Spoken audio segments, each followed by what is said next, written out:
The first rule they gave me was simple. Don't acknowledge the child. I should have asked why. I should have refused. Instead, I watched her stand there for 47 minutes, and I did nothing. The Hale corporate tower rose like a cathedral of glass and steel on Boston's waterfront, its penthouse ballroom bathed in the cold glow of city lights. Inside, champagne flowed like promises. Conversations sparkled beneath crystal chandeliers, and winter pressed its face against floor-to-ceiling windows. Everything looked perfect, polished, expensive. And in the corner, where no light reached, a child stood perfectly still. Maribel Santos adjusted the front of her crisp uniform, tucking a loose strand of dark hair behind her ear. First day on the job. The agency had said corporate event, high-profile clients, keep your head down. They hadn't mentioned the cold, not the weather, the kind of cold that lives in rooms where people smile without warmth. She moved through the crowd with a silver tray, offering hors d'oeuvres to guests who barely glanced at her. Cologne, laughter that didn't reach eyes, the sharp click of heels against marble. She'd taken this job because rent doesn't negotiate, because her student loans didn't care that she'd had to drop out 3 credits, short of her degree in child development, because invisible work pays bills.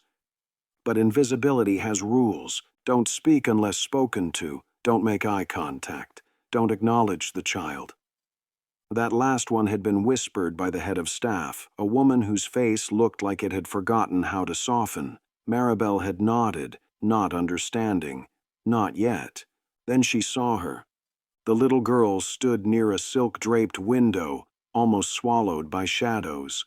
Her dress was pale pink, pressed and perfect, but her hands were clenched so tight the fabric wrinkled beneath small fingers. She wasn't crying, she wasn't speaking, she was just there, still. Her blonde curls caught the faint light from a distant chandelier, and her eyes, wide, blue, searching, never lifted to meet anyone else's. Guests flowed past her like water around a stone. Maribel slowed. Her tray wavered slightly. She looked around. Servers passed without pause. Conversations continued. The music swelled, strings and piano blending into something meant to sound elegant. The child flinched. Her shoulders lifted. Her eyes squeezed shut. Her small hands flew to her ears, pressing hard, trying to block sound that had already invaded. And still, no one moved. Maribel started forward. A hand gripped her elbow. Firm, final. Don't! The head of staff's voice was low, warning. Miss Leora prefers to be left alone. She's covering her ears, Maribel whispered back. She does that. It's better not to interfere. The woman's grip tightened. Mr. Hale has very specific instructions about his daughter. Mr. Hale. The name everyone had been circling all evening. The CEO. The man whose architecture firm had reshaped half the city's skyline. The man whose approval people chased like oxygen. Maribel pulled her arm free gently. She looked scared. She's fine. Now get back to work before you make a scene. The woman walked away, spine rigid, heels clicking like punctuation marks. Maribel stood there, tray in hand, heart pounding. The child, Leora, had lowered her hands slowly, cautiously, as if testing whether the world had quieted. Her fingers twisted the hem of her dress, once, twice, a rhythm only she could hear. Maribel looked around again.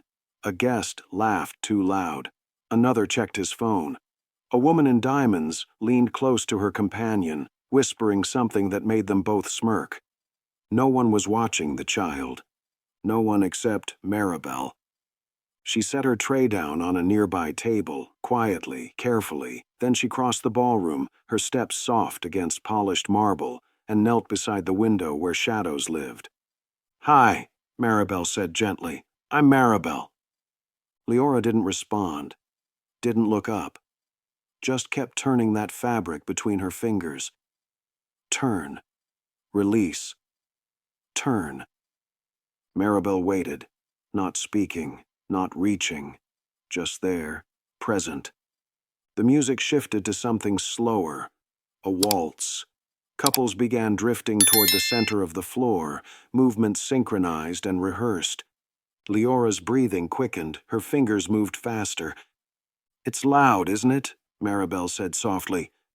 "The music, the people." A small nod, almost imperceptible, but real. Maribel felt something crack open in her chest. Recognition, understanding, the kind you only get when you've studied developmental psychology textbooks until your eyes burned. When you've watched children struggle to exist in a world that wasn't built for them. "Would you like to move somewhere quieter?" she asked. Leora's eyes lifted, just for a second, blue and bottomless and filled with something Maribel couldn't name. Not fear, not hope, something in between. Then the child shook her head. "Okay," Maribel said. "We can stay here. That's okay too." She settled onto the floor beside Leora, not caring about her uniform, not caring about the looks she was starting to receive. A few guests had noticed. Whispers rose like smoke. Maribel began to hum, softly, a melody her mother used to sing, simple, repetitive, soothing. Leora's fingers slowed. Maribel swayed slightly, letting the rhythm guide her. Not dancing, not performing, just moving, breathing, existing in the same space. And then slowly, carefully, Leora stood. Maribel looked up, still humming. The child extended one small hand, tentative, uncertain. Maribel took it, gently, like holding glass. They stood together, not facing the crowd, facing each other. Maribel swayed left. Leora followed. Right. A pause. Left again. There was no rhythm anyone else could follow. Just small movements. A conversation without words. A language built from motion and trust. Leora smiled. Small, fragile, real. If you've ever noticed something everyone else chose to ignore, you might understand what happened next. The ballroom shifted, conversations paused, glasses lowered, people turned, sensing something unscripted unfolding. That's when Maribel saw him, the man everyone else had been orbiting all evening. Tall, charcoal suit, dark hair touched with gray. His wine glass hovered mid-air, forgotten. His eyes were locked on the center of the room. On his daughter, on Maribel, a woman beside him leaned close. "Mr. Hale, should we—" He raised one hand. Silence. Maribel's blood turned cold. She'd crossed a line. She knew it. Everyone knew it. But Leora was still holding her hand, still swaying gently, still smiling that small, impossible smile. Rowan Hale stepped forward. The crowd parted instinctively. Power moved like that, unquestioned, absolute. He stopped a few feet away. Maribel froze.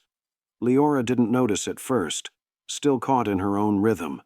Then she felt the shift, the change in air. She turned her head slowly and saw her father standing there. Her smile faded, her hand slipped from Maribel's. She took one step back, then another. Rowan knelt, awkwardly, like someone unused to lowering himself. He extended his hand, the same gesture Maribel had offered minutes before. Leora stared at it, then looked away. She didn't cry, didn't panic. She simply didn't recognize him as safe. Something in Rowan's expression cracked, not shattered, just cracked. A fault line appearing in stone. "Leora," he said quietly. His voice was careful, controlled. "It's okay. You don't have to—" She turned completely away, pressing closer to Maribel's legs. The room held its breath. Maribel spoke before she could stop herself. "She needs time. And choice." Choice. The word landed in that expensive silence like a stone in still water. Rowan's jaw tightened, his hand lowered slowly. He stood, spine straightening, face returning to something unreadable. "The event is ending early," he announced to the room. "Thank you all for coming." No explanation, no apology, just dismissal. People gathered coats and phones and half-finished conversations. Within 15 minutes, the ballroom was empty, except for staff. Maribel helped Leora find her caregiver, a young woman who appeared from a side door, face carefully neutral.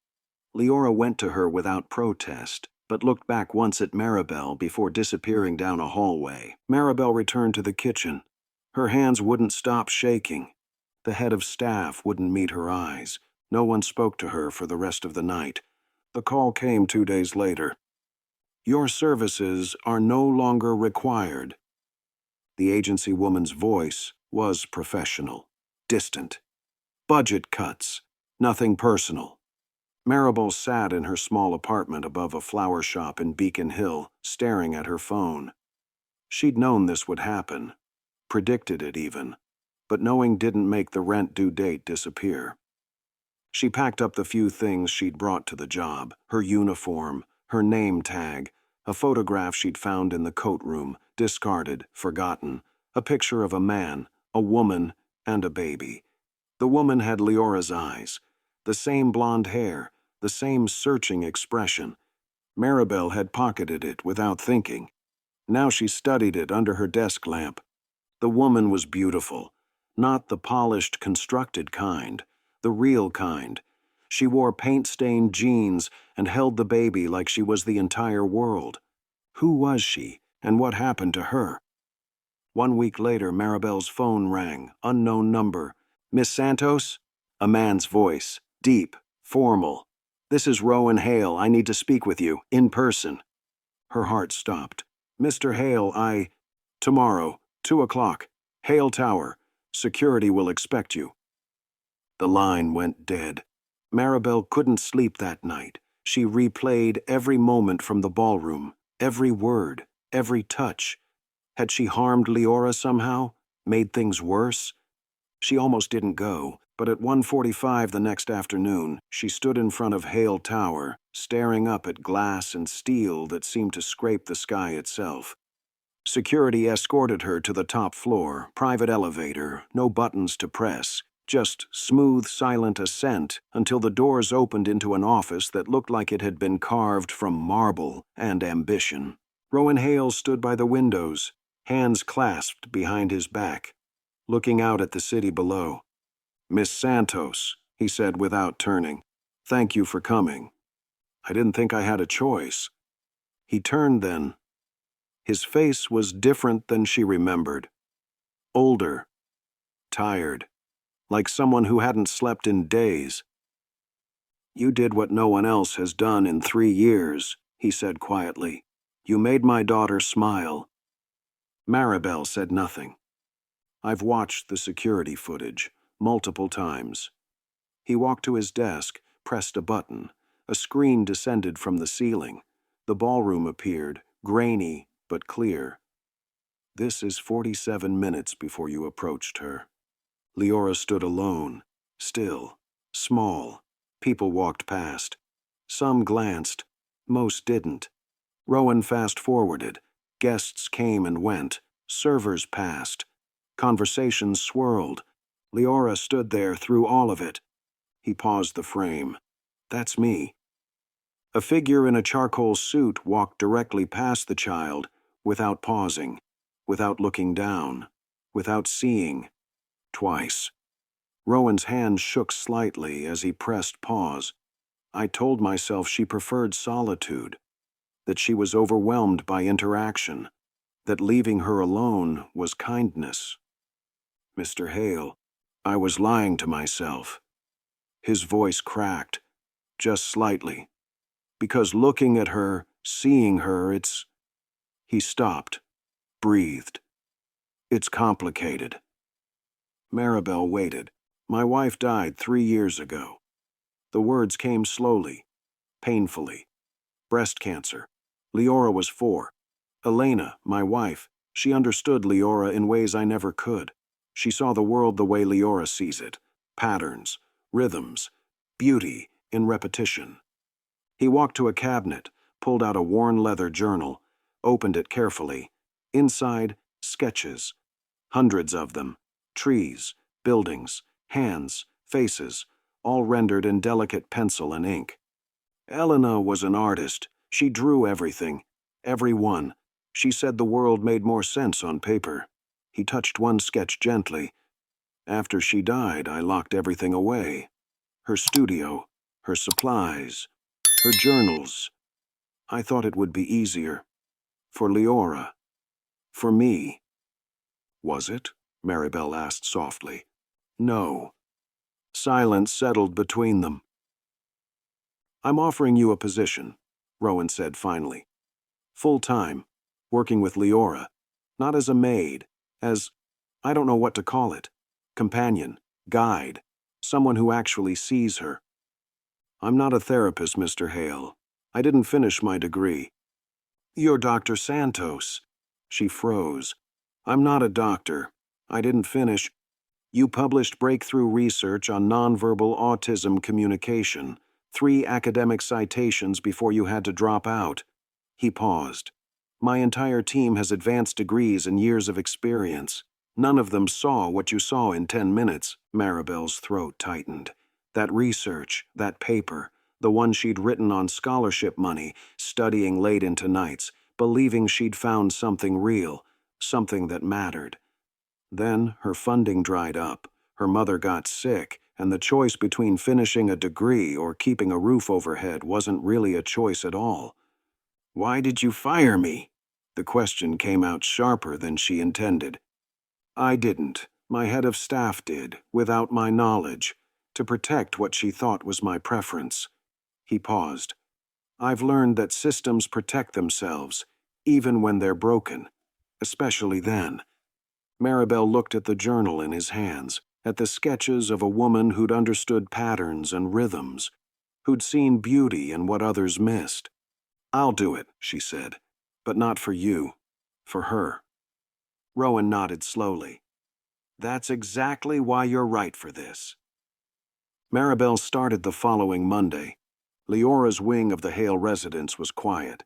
Soft carpets, muted colors, no harsh lights or sudden sounds, a space designed for calm, for safety. Leora sat in her room when Maribel arrived, turning a small wooden box over and over in her hands. Not a music box, something simpler, a keepsake box with a painted lid, flowers and stars in faded watercolor. Hi, Leora, Maribel said from the doorway. Remember me? The girl looked up. Recognition flickered. Not quite a smile, but close. Maribel sat on the floor, not too close. Can I see what you're holding? Leora hesitated, then slid the box across the carpet. Maribel opened it carefully. Inside, a ribbon, a dried flower, and a small folded sketch, a woman holding a child, both of them laughing. Your mama? Maribel asked gently. Leora nodded. She was beautiful. Another nod, smaller, sadder. Do you miss her? Leora's fingers began that familiar motion, twisting, turning. Her breathing quickened. Maribel began to hum, the same melody from the ballroom, simple, steady. Leora's hands slowed. Would you like to draw with me? Maribel asked. Leora tilted her head, thinking. Then stood, walked to a closet, and pulled out a sketchbook and pencils. They drew together for an hour. Maribel sketched simple shapes, circles, squares, trees. Leora drew faces, detailed, expressive, far beyond what most 7-year-olds could manage. One face appeared over and over, a woman with kind eyes and blonde hair. Elena. Over the following weeks, patterns emerged. Leora responded to rhythm, to consistency, to choices offered, not demands made. She didn't speak much, but she hummed. She drew. She moved through space like she was dancing to music only she could hear. And slowly, so slowly, she began to trust. She'd tap Maribel's hand when she wanted attention, point to the sketchbook when she wanted to draw, stand by the door when she was ready to go outside. Small communications, building blocks of language, but something was wrong. Maribel noticed it in the 3rd week, a therapy session canceled without explanation, a report she'd written about Leora's progress, gone from Rowan's desk before he could read it. A schedule changed at the last minute, making it impossible for Maribel to attend an important evaluation. She started keeping notes, documenting. When she asked questions, she was met with polite dismissals. Mr. Hale doesn't need to be bothered with every detail. We've managed Leora's care for years. We know what we're doing. You're overstepping your role. The head of staff, Mrs. Carlyle, was the worst. She spoke to Maribel in clipped tones, smiled tightly when Rowan was present, and made sure certain information never reached him. But Maribel wasn't alone. The butler, an older man named Thomas, who'd been with the family for 20 years, pulled her aside one afternoon. "You're noticing things," he said quietly. "Things others want, kept quiet." "Like what?" "Like how they've built a comfortable system around Miss Leora. One that doesn't require them to actually engage with her. One that keeps her manageable." His face was kind but tired. "They're protecting Mr. Hale from having to face what he lost, protecting themselves from having to change. But Leora is caught in the middle, and you're the first person who's tried to free her. What happened to the others? What do you think?" Maribel understood. "They were pushed out." Thomas nodded. "Be careful, Miss Santos. Change threatens people who've built careers on keeping things the same." The breaking point came 6 weeks in. Leora had started using a communication board. Cards with pictures and words she could point to when speaking felt impossible. Progress. Real, measurable progress. Maribel had written a detailed report, documented sessions, included Leora's sketches, which showed increasing emotional complexity and awareness. She left it on Rowan's desk personally. The next day, it was gone. She found it in Mrs. Carlyle's office, shredded. "You had no right," Maribel started. "I have every right." Mrs. Carlyle's voice was ice. "I protect this family. I keep things running smoothly. And I will not let some unqualified temporary hire disrupt years of careful management." "Management? Leora isn't a project to manage. She's a child who needs... What she needs is stability, routine, not constant interference from someone playing therapist without credentials." "I studied." "You studied. You didn't finish. There's a difference." Mrs. Carlyle stepped closer. "You're here because Mr. Hale had a moment of guilt. It will pass. They always do. And when it does, you'll be gone. So stop trying to be a hero. It's embarrassing." Maribel left the office shaking. That night, she sat in her apartment, staring at her phone. She should quit. Walk away. This wasn't her fight. But then she remembered Leora's smile. Small. Fragile. Real. The next morning, Leora used her communication cards to ask a question. She pointed to a card that said, "You." Then another. "Stay?" Maribel's throat tightened. "Not if you need me." Leora nodded slowly, then did something she'd never done before. She reached out and took Maribel's hand, squeezed once, let go, a thank you, a plea, a trust. Maribel made a decision. She went directly to Rowan's office. He was in a meeting. She waited. 2 hours. Until the last person left, and he finally looked up, surprised to see her there. "Miss Santos, is something..." "Someone is protecting an image over your daughter." She laid everything out. The canceled sessions, the missing reports, the way information was filtered before it reached him. The culture that kept Leora isolated, not for her benefit, but for everyone else's comfort. She handed him her personal notes. Detailed. Undeniable. Rowan read in silence. His face didn't change, but his hands shook. "Who else knows about this?" he asked finally. "Thomas. Maybe others, but they're afraid to speak." "And you're not?" "I'm terrified, but Leora matters more than my fears. I still don't know if what I did was right. Would you have stayed silent to keep your job?" or risked everything for a child who wasn't yours? Let me know what you would have done." Rowan stood, walked to the windows, stood there for a long time, looking out at the city he'd helped build. "I've been a coward," he said quietly. "I hired people to care for my daughter so I wouldn't have to.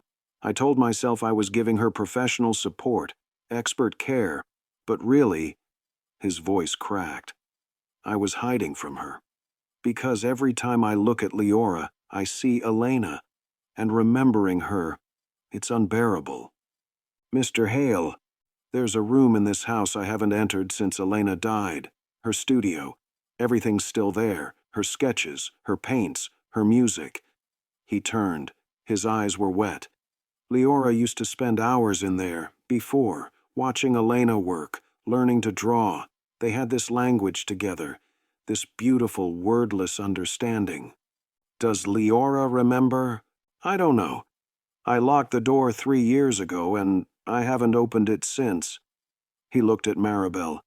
"I thought I was protecting her from grief, but I was just protecting myself from having to face what I'd lost." "It's not too late," Maribel said softly. "Isn't it?" "No."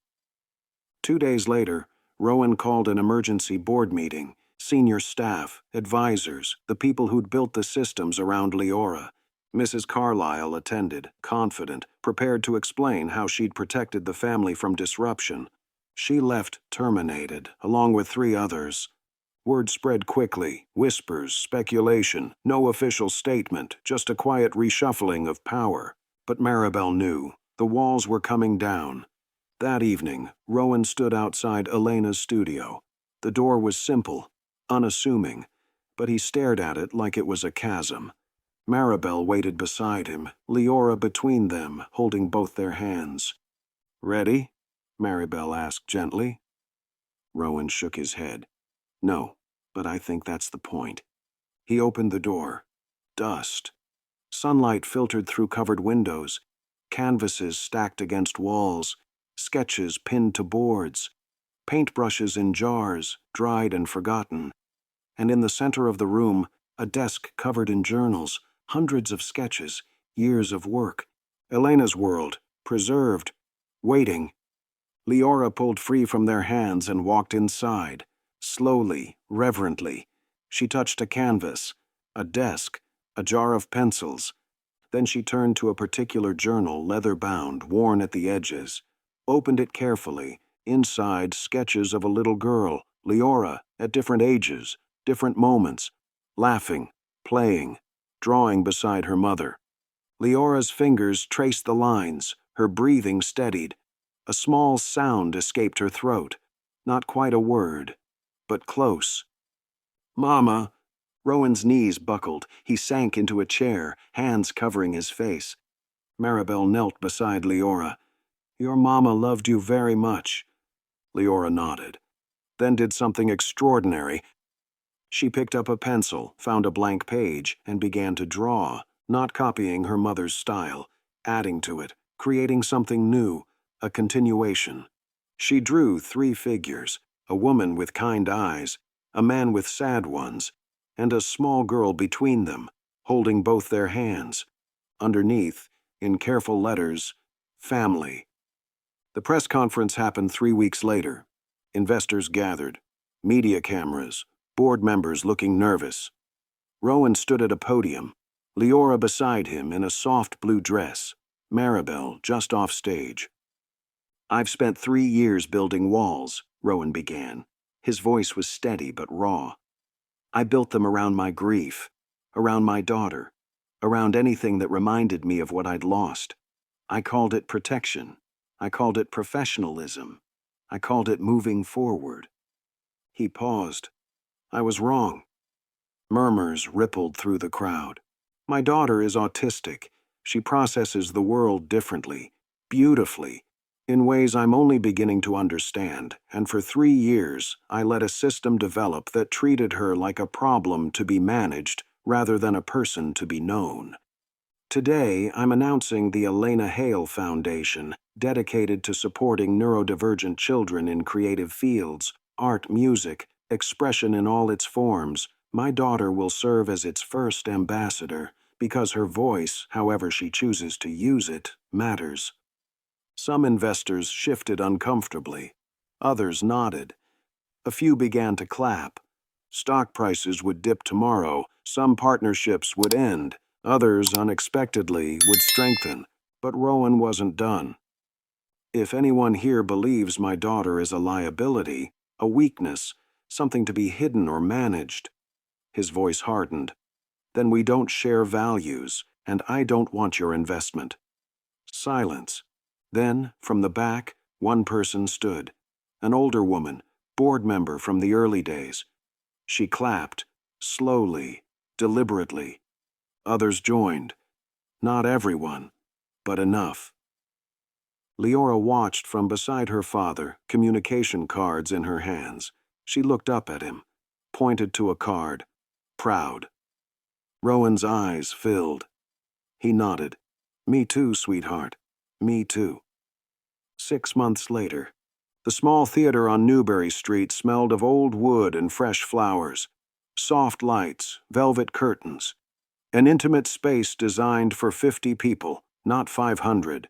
Invitation only, families of neurodivergent children, supportive staff, the board members who'd stayed, a few journalists, carefully vetted.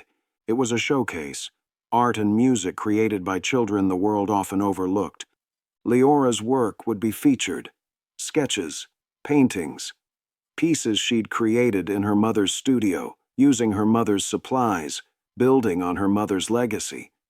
Maribel sat beside Rowan in the front row. He hadn't spoken much that evening, just held the program, reading Leora's name over and over. Leora Hale, age 7, continuation, a daughter's response to her mother's art. The lights dimmed, a murmur of anticipation. Then, from stage right, a man in an expensive suit appeared. A board member who'd opposed every change Rowan had made.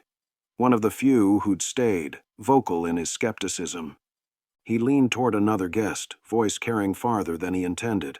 This is why companies fail, sentimentality over strategy. Maribel's blood turned cold. She glanced at Rowan. His jaw had tightened. The man continued, oblivious. Parading damaged children for sympathy points. It's grotesque. Rowan stood, slowly, deliberately. The man finally noticed, fell silent. Rowan walked toward him, every eye in the theater watching. The air itself seemed to hold its breath. That damaged child, Rowan said quietly, is my daughter, and she's not performing for your sympathy. She's performing because she has something to say that people like you refuse to hear. The man sputtered. I didn't mean... Yes, you did, and that's exactly why you're no longer welcome here. Or in my company. Security will show you out. 2 ushers appeared. The man opened his mouth, closed it, gathered what remained of his dignity and left. The theater remained silent for 3 heartbeats. Then someone began to clap, Thomas the butler, standing in the back. Others joined, not polite, not obligatory, real applause, for courage, for truth. Rowan returned to his seat. His hands were shaking. Maribel touched his arm gently. Helena would be proud, she whispered. He nodded, unable to speak. The lights dimmed further. The curtain rose. A single easel stood center stage, spotlit. Beside it, a small figure in a blue dress. Leora, she didn't look at the audience, didn't acknowledge the attention. She simply walked to the easel, picked up a piece of charcoal, and began to draw, live, in real time, for everyone to see. The sketch took shape slowly, a tree, roots deep and tangled, branches reaching upward, and in those branches, faces, a woman, a man, a child, connected, growing, continuing. She worked for 10 minutes, silent, focused, lost in creation. When she finished, she stepped back. The drawing was beautiful, complex, emotional in ways that transcended technique, but she wasn't done. She turned to face the audience for the first time. Her eyes scanned the crowd, found her father, and spoke, clear, intentional, chosen, Mama would want you to see this, Daddy." The theater froze. Rowan stood without thinking. His face was wet. His hands reached forward instinctively. Leora walked to the edge of the stage, extended both hands, one to her father, one to Maribel. They joined her, on stage, under lights, in front of everyone. 3 people, a family built from loss and choice and courage. The applause came like thunder, standing, genuine, overwhelming. But Leora didn't bow, didn't perform. She simply stood between the 2 people who'd learned to see her, and smiled. Small, fragile, real. Not every family is born complete. Some are built step by step, dance by dance, choice by choice. And sometimes the smallest act of noticing, the quietest moment of courage, becomes the revolution that changes everything. Thank you for spending these moments with us. This wasn't just a story about a maid and a CEO. It was about the quiet power of seeing people, really seeing them, when the world has decided they're easier to ignore. If you believe that small acts of compassion can change everything, if you believe that every child deserves to be fully seen, then this channel exists for you. We tell stories about human moments that matter, about people who choose kindness when it costs them something, about the spaces between power and vulnerability where real change happens. Subscribe if these stories speak to you, not because we need the numbers, but because these moments, these quiet revolutions of the heart, deserve to be remembered. Thank you for listening, and we'll see you in the next story.